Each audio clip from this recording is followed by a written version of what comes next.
Pertama-tama saya bacakan dulu mengenai perkara yang terkait dengan vonis Ferdy Sambo, ya, yang divonis hukuman mati, terdakwa Putri Chandrawati yang divonis 20 tahun, terdakwa Kuat Maruf yang divonis 15 tahun, terdakwa Regi Rizal yang divonis 13 tahun.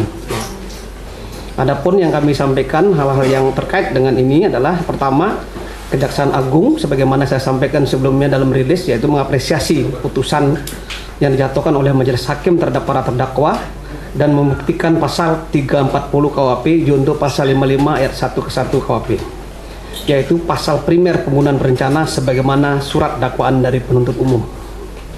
Yang kedua, bahwa seluruh fakta hukum dan pertimbangan hukum yang disampaikan dalam surat tuntutan penuntut umum telah diakomodir dalam surat putusan Pengadilan Negeri Jakarta Selatan.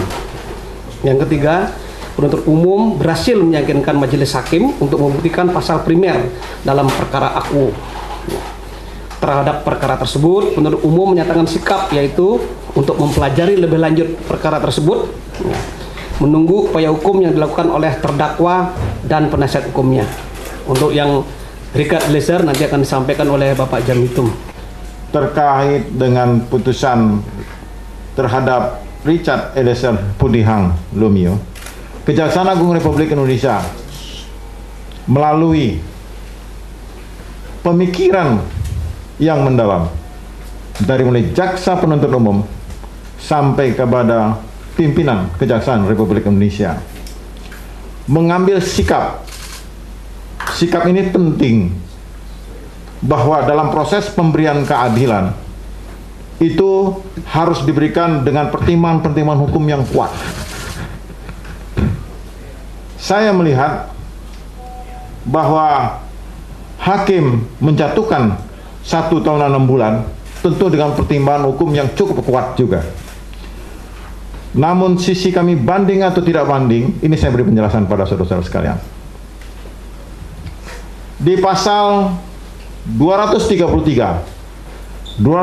KUHP bab 17 KUHP disebutkan penuntut umum ataupun terdakwa berhak untuk mengajukan upaya hukum. Jelas di situ disebutkan. Artinya putusan hakim bisa tidak diterima oleh terdakwa, bisa tidak diterima oleh jaksa. Karena dalam menilai satu putusan itu punya sisi masing-masing. Terdakwa bisa tidak puas, dia banding. Jaksa bisa banding. Berapa hal pertimbangan yang perlu saya sampaikan kepada kawan-kawan semua menyangkut sikap Kejaksaan Agung Republik Indonesia. Apakah banding atau tidak? Yang pertama, kami melihat bahwa pihak keluarga korban ini Ibu Yosua dan Bapak Yosua dan kerabatnya.